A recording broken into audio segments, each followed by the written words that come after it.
नमस्कार दर्शकों, healthfortnight.com में आपका पुनः स्वागत है। और आज हम आपकी मुलाकात कराने जा रहे हैं देश और दुनिया के बहुत जाने माने अस्पताल, जिसका कि बहुत लंबा इतिहास भी है और जिसको हम भोपाल गैस त्रासदी से भी जोड़ के देखते हैं, Bhopal memorial hospital and research centre. हम आपकी मुलाकात कराने जा रहे हैं इस बड़े अस्पताल की जो हाल ही में नवनियुक्त डायरेक्टर इंचार्ज हैं मनीषा श्रीवास्तव जी से। मनीषा जी का बहुत लंबा अनुभव है और वे किस तरह से इस अस्पताल को नई दिशा देने जा रही हैं, इस बारे में आज हम चर्चा करेंगे। आपको बहुत बहुत स्वागत है और आपके नियुक्ति पर बहुत बहुत बधाई। धन्यवाद। और मैम, सबसे पहले हम जानना चाहेंगे, सारे लोगों की एक उत्सुकता है कि आप पूरा इंचार्ज बन के आई हैं, डायरेक्टर हैं, तो आप किस तरह का विज़न लेके चल रही हैं, किस तरह की चुनौतियाँ भी आपके सामने हैं जिनको आप चाहेंगी कि वो दूर हों और उस सेंटर को आप वापस से पुरानी ग्लोरी पर लेके जाएँ? ये अस्पताल मेरे लिए नया नहीं है, क्योंकि मैं इसकी स्थापना से इससे जुड़ी हुई हूँ। सन 2000 जुलाई में मैंने इस संस्था को ज्वाइन किया था जी। और ब्लड बैंक सामान्यतः जिसको बोलते हैं डिपार्टमेंट ऑफ ट्रांसफ्यूजन मेडिसिन, रक्तदान चिकित्सा से जुड़ी हुई हूँ। सामान्य जन से भी जुड़ी हुई हूँ, क्योंकि ब्लड बैंकिंग का पूरा काम जो है ब्लड डोनर्स और जो है जन जागरण में जाकर उनको जागरूक करना, ब्लड लेना और बहुत सारे मरीज़ों को रक्त के घटक बनाकर रक्त देने से जुड़ा हुआ है। तो मैं यहाँ पर नई नहीं हूँ, इस कार्यभार को संभालने के लिए ज़रूर नई हूँ और कृतज्ञ हूँ कि मुझे ये कार्यभार मिला। और क्योंकि आपने बताया जैसा कि ये संस्था गैस पीड़ितों के इलाजों से मेनली जुड़ी हुई है, पर सामान्य जन जैसे आयुष्मान योजना के लाभार्थी या गरीब लोग या जो भी जन जागरण के लोग हैं वो आ सकते हैं यहाँ इलाज कराने। और मैं क्योंकि शुरू से इसको जानती हूँ संस्था को, इसका एक अपना गौरव रहा है, इतिहास के साथ गौरव भी होना बहुत ज़रूरी है। तो इस गौरव की गाथा को मैं आगे बढ़ाना चाहती हूँ और इसके लिए जो है मैं सबसे पहले अपनी पेशेंट केयर, जिसको मरीज़ों की देखभाल और उनके इलाज का जो है वो इंतज़ाम करना, अच्छे से उनको सभी को सुविधाएं मिली और जो इसका मेन उद्देश्य है कि वो सही होकर अच्छे होकर जाएं, सबसे पहले उससे जुड़ना चाहूँगी। जी मैम, इसमें जैसा कि आपने बताया कि आप मरीजों की सुविधाओं पे सबसे पहला ध्यान देना चाहेंगी। इसमें अभी आपके यहाँ जो मैन पावर की बात की जाती है, फ़िलहाल ये कहा जा रहा है कि अभी आपके पास डॉक्टर्स की कमी है, बाकी इंफ्रास्ट्रक्चर आपके पास मौजूद है। उस कमी को आप दूर करने के लिए क्या प्लानिंग आपके पास है अभी? देखिए, देश इतना बड़ा है और डॉक्टर्स की कमी पूरे देश में ही है जी। और ये संस्थान उस बात से अनभिज्ञ नहीं है। लेकिन क्योंकि हमारे यहाँ अभी टीचिंग डिपार्टमेंट शुरू हो रहे हैं, पोस्ट ग्रेजुएट टीचिंग शुरू हो रही है, सभी जगह स्टूडेंट्स आने वाले हैं, डॉक्टर्स जो हैं वो 3-3 साल एज ए डॉक्टर ट्रेनिंग लेंगे और उनको डिग्रियां मिलेंगी। तो इसलिए मुझे पूरी उम्मीद है कि हम इस संस्थान को और आगे ले जा पाएंगे। दूसरा, हम लोग रेगुलर रिक्रूटमेंट कर रहे हैं। अभी हमने 14 तारीख को ही एक अभियान चलाया था जिसमें हमें 7-8 डॉक्टर्स सेलेक्ट कर लिए हैं, जिनमें से न्यूरोलॉजिस्ट जो बरसों से नहीं थे। और कुछ चीज़ें हैं कि यह संस्थान ज़रूर अपना रास्ता थोड़ा अलग हो गया था, लेकिन ये चीज़ें ट्रांजिशन में होती है। जब कोई भी अस्पताल एक चिकित्सा शिक्षा का केंद्र बनता है तो थोड़ा सा ट्रांजिशन में जो फेज़ आती है, बस वही है। अदरवाइज़ मरीज़ों की कोई कमी नहीं है, इलाज की कोई कमी नहीं है और अब डॉक्टर्स भी धीरे धीरे जुड़ते जा रहे हैं। जी मैम, जैसा कि अभी आपने जिक्र किया है कि आप पोस्ट ग्रेजुएट प्रोग्राम लेके आने वाली हैं, कॉलेज का रूप भी, मेडिकल कॉलेज का रूप भी जल्दी ही हॉस्पिटल लेगा, तो इसकी क्या तैयारी हैं, इसके बारे में थोड़ा बताएं। देखिए, कई विभागों में तो ऑलरेडी जो हैं सीटें आ चुकी हैं, जैसे माइक्रोबायोलॉजी, एनेस्थीसिया में 3रा साल है, ऑप्थेल्मोलॉजी वहाँ डीएनबी प्रोग्राम चल रहा था, इस साल से जो है एमएस ऑप्थेल्मोलॉजी शुरू हो रहा है। साइकेट्री, जो यहाँ का मनोचिकित्सा विभाग है, वो भी काफ़ी सक्षम और अच्छा विभाग है, जहाँ स्टूडेंट्स की हम लोग वेट कर रहे हैं। और न्यूरो सर्जरी, जो कि दिमाग की सर्जरी करते हैं, और उनके यहाँ भी स्टूडेंट्स आएंगे। अभी नीट एसएस एग्ज़ाम हुआ नहीं है, 2 सीट वहाँ भी आ गई हैं। और पल्मोनरी, रेडियोलॉजी, रक्तदान चिकित्सा और जितने भी विभाग हैं, सभी में हम लोग जो हैं स्टूडेंट्स के लिए सब कार्यवाही चल रही है, प्रोसेस चल रहा है। यूनिवर्सिटी जो है Madhya Pradesh science, medical science university से हम लोग एफिलिएटेड हैं और उसी के द्वारा हम लोग इस कार्यवाही को कर रहे हैं। यहाँ पर ऑलरेडी पैरामेडिकल नर्सिंग चलता है, एमएससी नर्सिंग तक यहाँ पर पाठ्यक्रम जारी हैं। बहुत सारे विषयों में पैरामेडिकल के भी हैं जिनको हम अपग्रेड कर रहे हैं।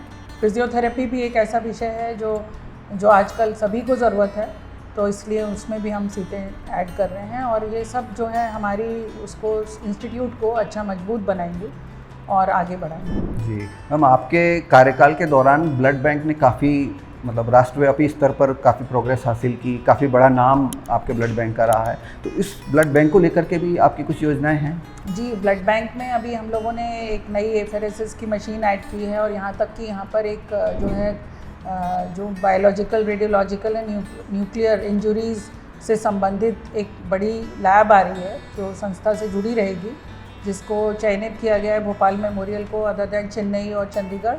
ये एक तीसरी लैब रहेगी, तो मतलब ये राष्ट्रीय स्तर की लैब राष्ट्रीय स्तर की लैब रहेगी। तो उससे जुड़कर बोन मैरो ट्रांसप्लांट प्रोग्राम, क्योंकि न्यूक्लियर इंजरीज और इन सब में बोन मैरो इफेक्ट होता है, तो उससे जुड़कर जनसाधारण को भी इन सब चीज़ों का इलाज मिलेगा।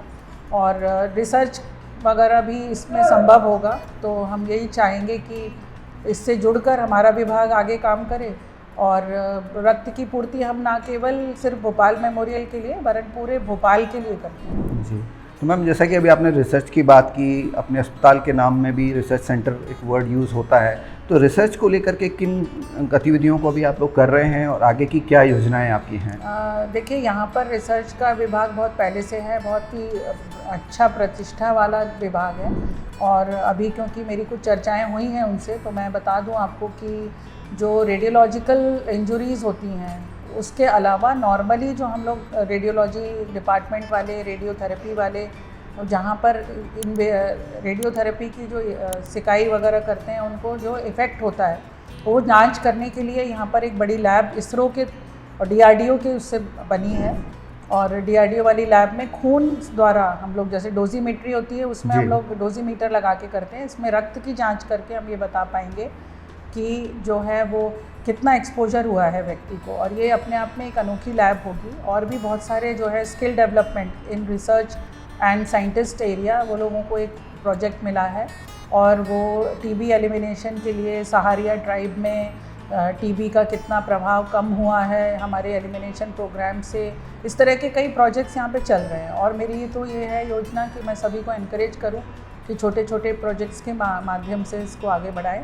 Bhopal memorial mega TB elimination programme में भी सम्मिलित हो रहा है जी। और बहुत सारे लोगों को मैं पब्लिकेशंस और जो है रिसर्च पब्लिकेशंस लिख के संस्था का नाम बढ़ाने के लिए एनकरेज कर रही हूँ। जी, थैंक यू मैम। इसके बाद हम जानना चाहेंगे कि आपने जब यहाँ ज्वाइन किया, आपने बहुत सारी चीज़ों को एनालाइज़ किया होगा, बहुत सारी चुनौतियाँ आप देख रही होंगी, तो आने वाले कुछ वर्षों में आप क्या देख रही हैं, किस चीज़ को आप मिस कर रही थी जो इसको आप पूरा करना चाहेंगी, और कौन कौन सी ऐसी चीज़ें हैं जो भोपाल मेमोरियल हॉस्पिटल में आप जोड़ना चाहेंगी? हाँ जी, बिल्कुल। देखिए, पेशेंट केयर, रिसर्च और टीचिंग, 3 उद्देश्य रहते हैं किसी भी इस तरह की संस्थाओं के।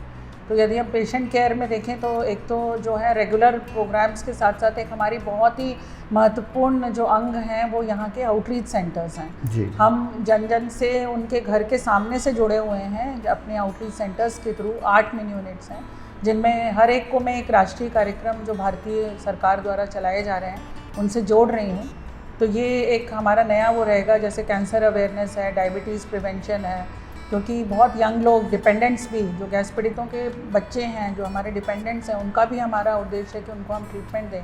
लेकिन बड़ी बड़ी बीमारियों से ग्रसित उनके परिवार वालों से वो जेनेटिकली तो इफ़ेक्ट होते ही हैं, लेकिन प्रिवेंशन, रोकथाम के द्वारा उनको हम बचा सकते हैं। तो इस तरह के क्लिनिक्स हम हर जगह शुरू करवा रहे हैं।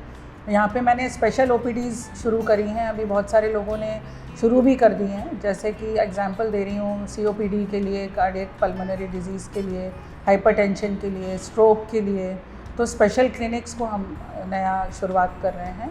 और तो पेरिफेरी में रहेंगी स्पेशल क्लिनिक्स या दोनों जगह? दोनों जगह रहेंगे। मेन हॉस्पिटल में जो हमारे डॉक्टर्स हैं वो चलाएंगे, और पेरिफेरल क्लिनिक्स में ये अवेयरनेस प्रोग्राम्स, कैंसर प्रिवेंशन, इन सब के थ्रू वो लोग चलाएंगे वहाँ। और डेली 200 से ज़्यादा की OPD होती है ऑलरेडी, और उनके यहाँ रजिस्टर्ड है पेशेंट्स। देखने वाली चीज़ ये है कि 50,000 से ज़्यादा एक मिनी यूनिट में लोग रजिस्टर्ड हैं, जिनकी पुस्तिकाएं मौजूद हैं, जिनको वो निकाली जाती हैं, उसमें इलाज दिया जाता है और फिर वापस रखी जाती हैं।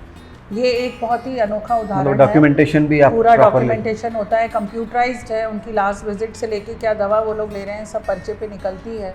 तो ये सारी चीज़ें जो हैं बहुत अच्छी हो रही हैं। ये इसी के माध्यम से हम चाहेंगे कि और मरीज़ों को लाभ मिले, और जन सामान्य के लिए भी आयुष्मान योजना या किसी भी रूप में ये अस्पताल अवेलेबल है, तो हम उनके लिए भी ये सुविधाएं ओपन ही रखना चाहेंगे और ओपन हैं।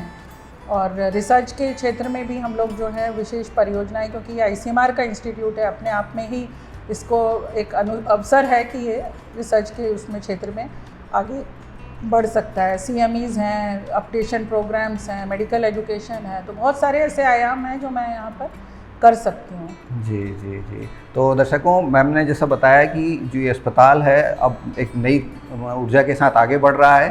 साथ ही मैडम ने ये भी बताया कि जितने भोपाल गैस पीड़ित हैं उनके अतिरिक्त अन्य लोग भी इस अस्पताल की सेवाएं ले सकते हैं। रिसर्च से लेके लोगों के अपॉइंटमेंट, इंफ्रास्ट्रक्चर का डेवलपमेंट और तमाम ऐसी जो ज़रूरतें हैं मरीजों के लिए, वो सारे साधन मैम जुटा रही हैं। हालांकि इंफ्रास्ट्रक्चर पहले से मौजूद था, लेकिन बहुत सारी चीज़ लीडरशिप की वजह से भी बदलती हैं। तो हम देखेंगे आने वाले समय में कि अस्पताल जो पहले एक बहुत बड़ी ग्लोरी थी जिसकी, वो वापस आती हुई हमें दिख रही है। और मैम के नेतृत्व में हमें विश्वास है कि निश्चित रूप से ये अस्पताल वापस अपने पुराने दिनों को जो उपलब्धियां थीं उसको छुएगा और नई तरक्कियों के रास्ते यहाँ से खुलना शुरू हो गए। बहुत बहुत धन्यवाद मैम। धन्यवाद।